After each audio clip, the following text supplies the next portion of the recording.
주일 아침 한 꼬마 어린아이가 집에서 가까운 곳에 있는 교회에 나가 주일 예배를 마치고 집으로 돌아오는 길이었습니다. 이 꼬마는 아주 기분이 날아갈 듯한 흥겨운 모습으로 노래를 부르면서 걸어가고 있었습니다. 이때 이 모습을 지켜보던 동네 한 짓궂은 아저씨가 그 아이를 놀려주려고 지나가는 그 아이를 붙잡아 세웠습니다. 그리고 너는 지금 무엇이 그렇게 좋냐? 내가 퀴즈를 낼 테니 한번 맞춰볼래? 하면서 말을 걸기 시작했습니다. 너 지금 교회 갔다 오는 중이지? 만약에 내가 하나님이 있다는 증거를 나에게 당장 보여준다면 내가 햄버거를 하나 사줄 것이다. 이런 짓궂은 질문을 하게 되었습니다. 그러자 그 아이는 가만히 생각하다가 이렇게 대답을 합니다. 아저씨, 그보다는 아저씨가 하나님이 없다는 사실을 증명해 보인다면 내가 햄버거 2개를 사드릴 수 있습니다. 이런 대답을 했다는 것입니다. 결국 그 짓궂은 아저씨는 아무런 대답을 하지 못했다는 것입니다. 사람이 살지 않는 무인도에서 여기는 새가 살고 있다 라는 사실을 증명하기란 아주 쉽고 간단한 일입니다. 새를 제일 먼저 발견한 사람이 푯말 하나를 꽂아주면 그렇게 인정되는 것입니다. 그러나 그 무인도 섬에 분명히 새가 살고 있지 않다. 새라는 것은 아예 없다. 이 사실을 증명하려면 그것은 거의 불가능에 가까운 것이라는 이야기입니다. 도대체 우리 인간의 무지는 어디서부터 시작된 것입니까? 그것은 우리 인간의 교만함, 또 잘못된 지식이나 이기적인 편견에서부터 시작된다고 이야기할 수 있게 된 겁니다. 이 무지, 이 ignorance라는 단어의 의미는 어느 정도를 나타내는 표현으로서 매우 부정적인 뜻으로 사용되는 단어라고 생각할 수가 있습니다. 아는 것이 없을 때 쓰이는 이 무식하다는 말과 비슷한 것입니다. 다시 말해서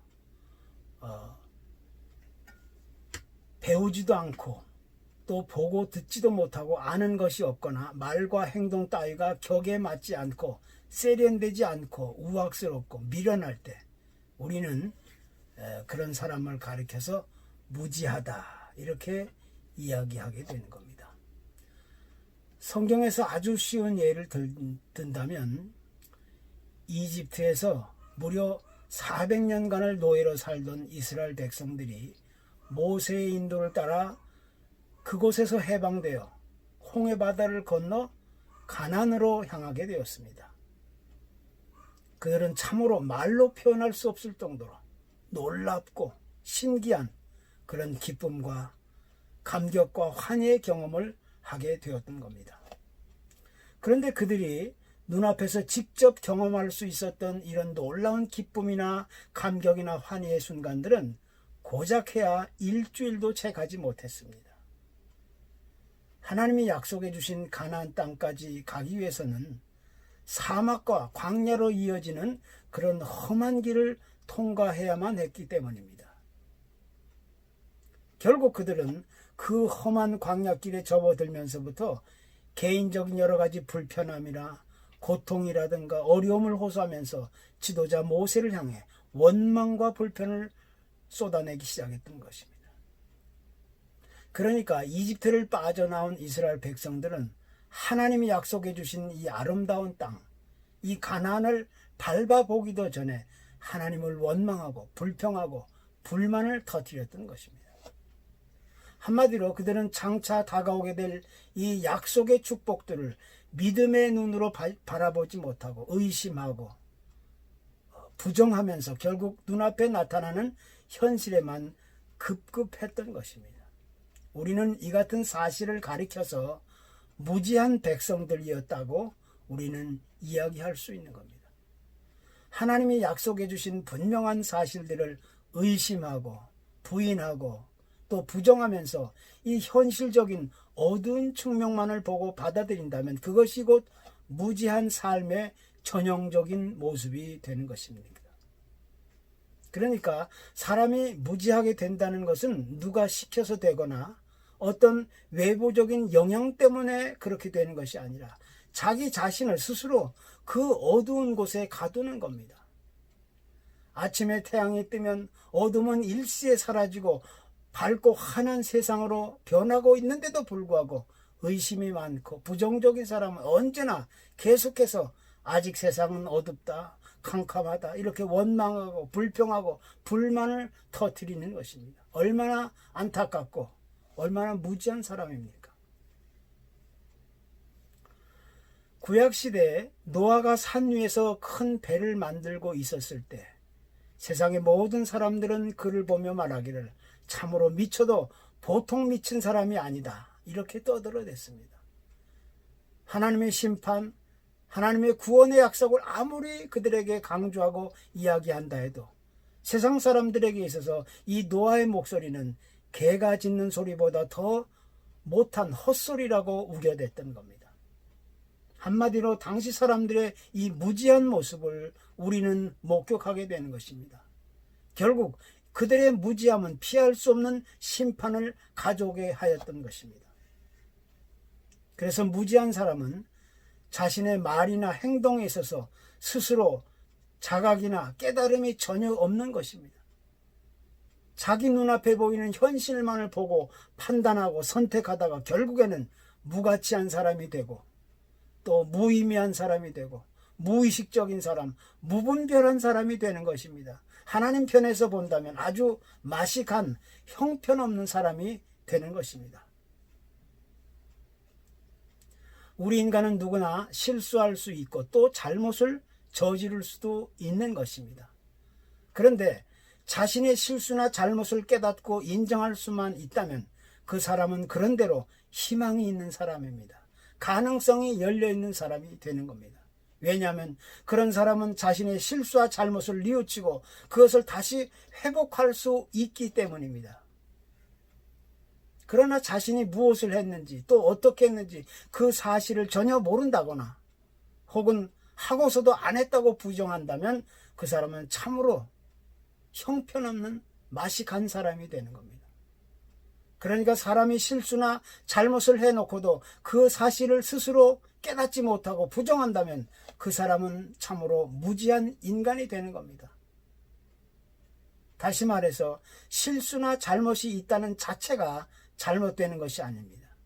그 사실들을 전혀 깨닫지 못하거나 또 깨닫는다 할지라도 그것을 사실이 아니라고 부인할 때 우리 인간은 스스로 초라해지고 스스로 무지한 인간이 되는 겁니다. 신약 성경 누가복음 12장에 어느 한 어리석은 부자의 이야기가 소개됩니다. 이 부자는 참으로 부지런하고 능력도 많고 기술도 뛰어난 그런 아주 훌륭한 농부인 것 같았습니다. 어느 해인가 농사가 아주 잘 되어서 자기 밭의 그 농작물에서 큰 수확을 거두게 되었는데 농부에게 있어서 이보다 더 기분 좋은 일은 또 없는 겁니다. 이 농부는 얼마나 기분이 좋았던지 밤에 잠도 잘 오지 않을 정도로 아주 기분이 좋았습니다. 그는 이제 거두어질 이런 수확물을 생각하면서 이런저런 생각을 하다가 이제 곡식을 쌓아둘 수 있는 지금의 창고를 헐고 새로운 창고를 더 크게 지어야 되겠다. 이런 결심을 합니다. 그리고 이제 자신만만하게 이제는 먹을 양식이 차고 넘치니 아무 걱정 없이 오랫동안 안락하고 편안하게 먹고 마시고 즐기자. 이렇게 하면서 스르르 잠이 들게 되었습니다. 그런데 그날 밤 하나님이 그에게 나타나시 이렇게 말씀하십니다. 어리석은 자여 오늘 밤에 내 영혼을 도로 찾으리니 그러면 내 준비한 것이 누구의 것이 되겠느냐. 이 부유한 농부는 그 순간 즉시로 잠에서 깨어나 벌떡 일어났습니다. 그리고 그 말씀에 쇼크를 받고 크게 당황했을 것이 분명합니다. 그러나 그 후에 그가 조금 살다가 얼마 못 가서 죽었는지 아니면 자기 인생을 돌이키며 회개하며 살았는지 그럴 것을 아는 사람이 아무도 없습니다. 이것이 무지한 삶입니다. 무지한 인간의 근본적인 모습이 바로 이런 것입니다. 오늘날 한국이 처해진 현실을 잠깐 생각해 보고 싶습니다. 도대체 한국이라는 나라는 지금 어디로 어떻게 가고 있는 것인지 참으로 한심하고 답답한 상황일 뿐입니다. 우리가 다 알다시피 대통령이 자살을 하는 나라, 정권이 바뀌면 공직에 있는 자들이 자신에게 씌워진 이 억울한 누명에 대해 결백을 호소하며 자살을 선택하는 나라, 또 전직 대통령들이나 고위공직자들을 마구잡이로 감옥에 쳐넣는 나라, 법적인 질서가 유지되고 세워지는 나라가 아니라 정치 권력의 입맛에 따라 주도되는 나라, 경제적인 상황은 좋아졌지만 아직도 후진국의 형태를 벗어나지 못한 나라, 그런 나라가 지금 대한민국이라는 나라입니다. 참으로 불행하고 어처구니 없는 이런 비극적인 운명의 나라입니다. 10여일 전에는 한국의 대도시인 서울시장이라는 사람이 불행하게도 성추행의 문제가 제기되는 가운데 자살을 해서 세계를 또 한 번 놀라게 했습니다. 서울 인구가 이 1,000만 명이면 전체 인구의 5분의 1입니다. 대통령 다음으로 막강한 이 조직과 권력을 가지고 있는 제2인자의 자리입니다. 그런데 그 막중한 자리에 있는 사람이 무책임하게 불명예스러운 그런 자살을 선택합니다. 김동길 교수라는 분이 이렇게 얘기를 합니다. 그 사람은 여러 면에서 재능도 있고 능력도 있고 아주 탁월한 사람이다. 그런데 그 사람은 무엇보다도 정신이 온전하지 못한 사람이라는 것입니다. 그래서 그런 사람은 문제가 있을 때 정신과 치료를 받아야 되는데 엉뚱하게 그것을 법적으로 해결하려다 보니 그것을 이기지 못해서 참으로 비참한 종말을 맞이하게 되었다는 것입니다. 이것은 어느 한 사람의 죽음만을 이야기하는 것이 결코 아닙니다. 오늘날 망해가고 있는 이 비극적인 한국의 상황을 그대로 보여주고 있는 이 대표적인 사건인 것입니다. 자신의 무지함을 올바로 깨닫지 못하는 것은 참으로 개인이나 가정이나 사회나 국가에 있어서 참으로 비극적인 일입니다. 무지한 사람은 모든 것을 자기 기준으로 살아가는 거예요. 자기 지식이나 경험을 최고로만 여기는 것입니다.